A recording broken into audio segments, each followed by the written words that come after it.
Jai Shri Krishna everyone. Namo Namah Shankar Parvatibhyam. We are celebrating Mahashivaratri at Shri Hari Mandir in Sandipani Vidyaniketan. Mahashivaratri marks the greatest day of celebration for the devotees of Lord Shiva. In Vaishnava traditions, just as we worship Lord Krishna or Lord Rama during Janmashtami, Ramnavami, Deepavali, etc., for the devotees of Lord Shiva, Mahashivaratri marks the greatest day of celebration. We at Sandipani Vidyaniketan are celebrating this occasion by conducting Laghu Rudrabhishek to please Lord Chandramauleshwara Bhagavan. This is a brief English introduction in explaining the significance and steps of the puja.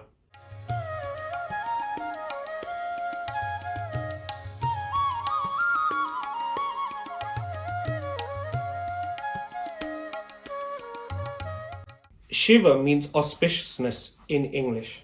Whatever Lord Shiva touches and contacts becomes inherently pure. Lord Shiva is one of the main principal deities of Sanatan Vedic Dharma. It is said, Adityam Gananatham cha Devim Rudram cha Keshavam Panchadevatyamityuktam Sarva Karma Sapujayet, which means the five main principal deities are the Sun, Ganesha, Devi, Rudra, which is another name of Lord Shiva, and Keshavam, which is another name of Vishnu. These five are the principal deities of Sanatan Dharma. Lord Shiva himself is unborn, and hence we cannot celebrate any birth date for him, unlike where we have Krishna Bhagavan, where we celebrate Janmashtami, as we've discussed before. Lord Shiva has no birth date. However, there are many stories and legends within our Puranas which give numerous reasons why Mahashivaratri is celebrated. One of these main celebrations is the coming together of Lord Shiva and Ma Parvati Ma, where they come into wedlock together. This is where they join together and create and preserve all creation.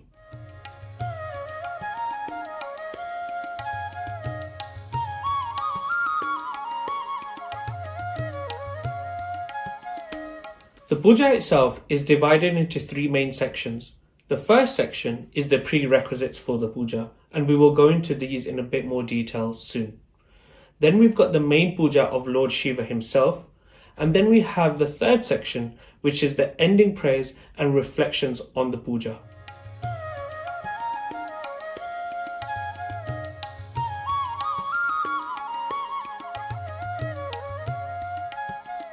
In step 1, which is the prerequisites, here we are getting ourselves ready for the puja through a purificational process. This is for ourselves, our surroundings, and making sure we are now harnessing all of our energies and focusing everything we have on the worship at hand.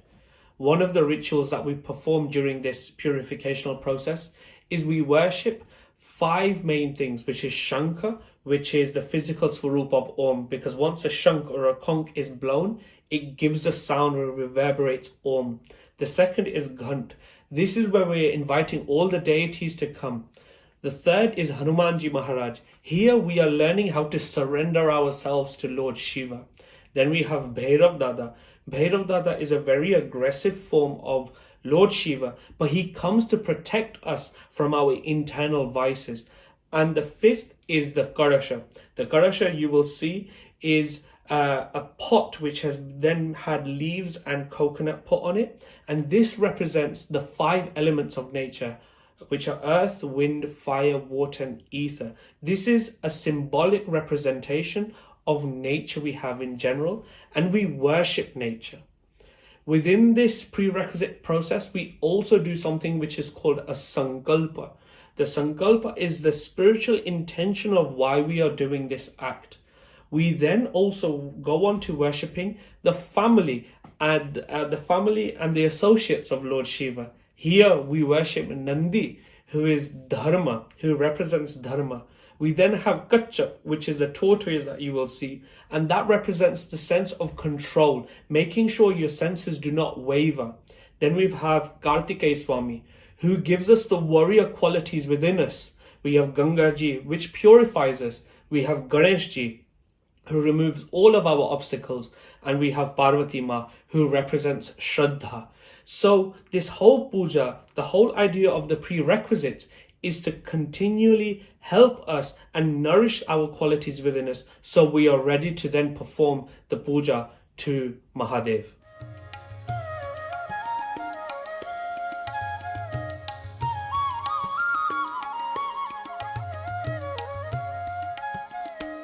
Once you have completed the prerequisites, we then move on to the second part of the puja, which is the main puja itself.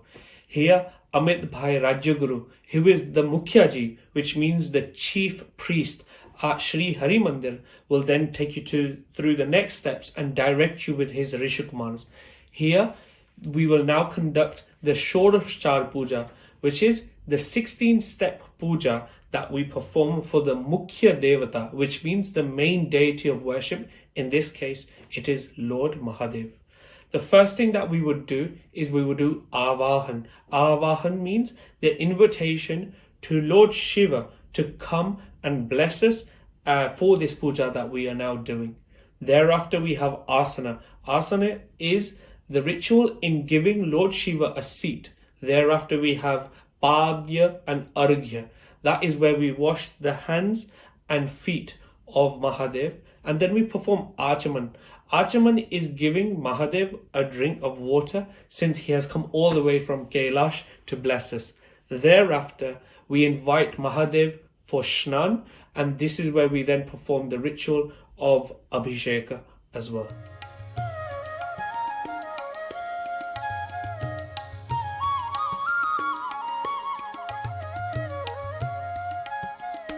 Within Snāna, there are various elements that are used within the process of Snāna, so the bathing process itself. And one of the main things you will notice is that the Rishikumars will be chanting something called Rudra Ashtadhyayi.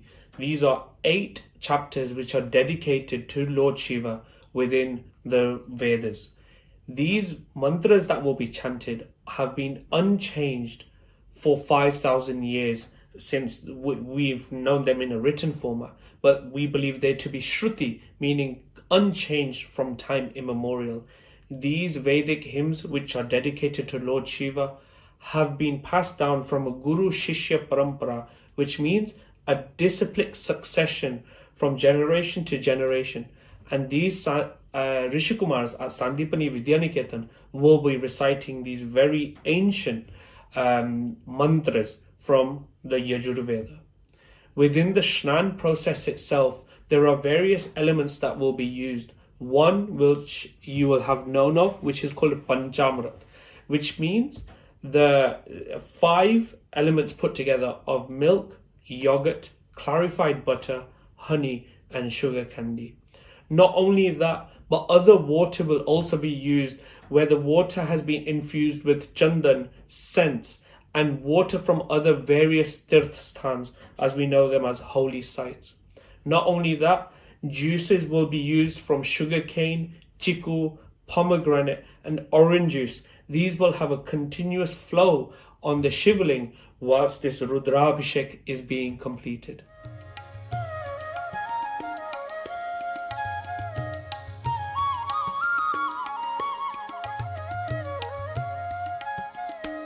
Once the Snāna and Abhishek has been completed for Mahadev, we then go into the next steps of the ritual, which is where we offer Bhagwan Vastra, which means clothing. We adorn God with new clothing, and we also offer him Yagyopavit. Yagyopavit is a sacred string which is given and adorned by those who follow the Sanatan Vedic Dharma, and it goes from the left shoulder up to the right hip, and it's a string which is going across the body. That is also offered to Mahadev.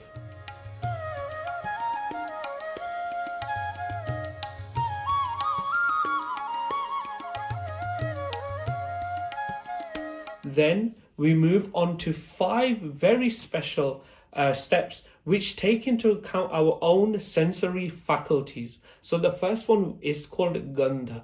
Gandha is the idea where you get a beautiful scent and you apply it to the body of Mahadev. So we are engaging the touch sensory for Mahadev.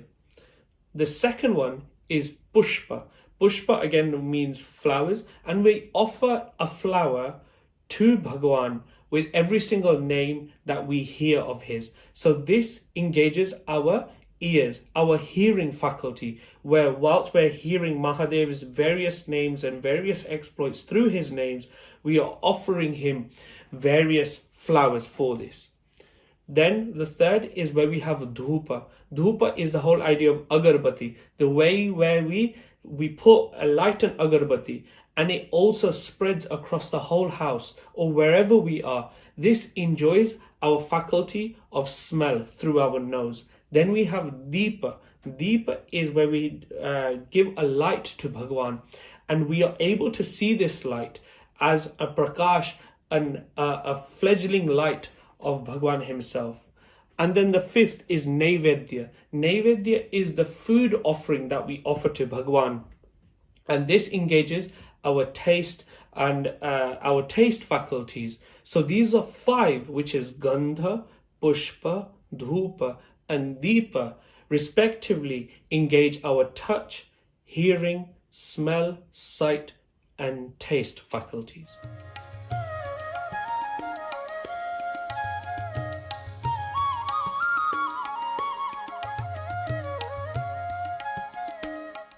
Once we have finished with the five main faculties, we then offer Achaman, which is a drink to Mahadev, followed by Tambul, which means a mouth freshener to the Lord.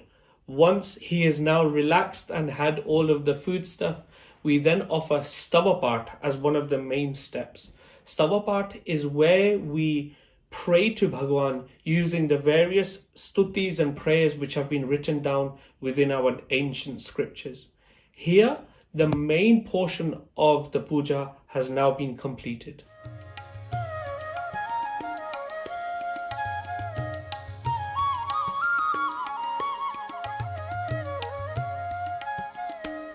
The third part of the puja starts with performance of a gratitude to Bhagavan in the form of an arati. Once the arati has been completed, we then do Kshama Prarthana.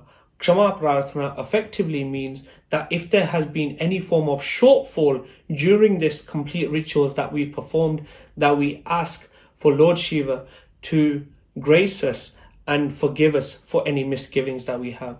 Thereafter, the last step is Namaskar, where we pray to Bhagavan for thanking him for everything that he's given us. And within that process, we have and feel gratitude towards him.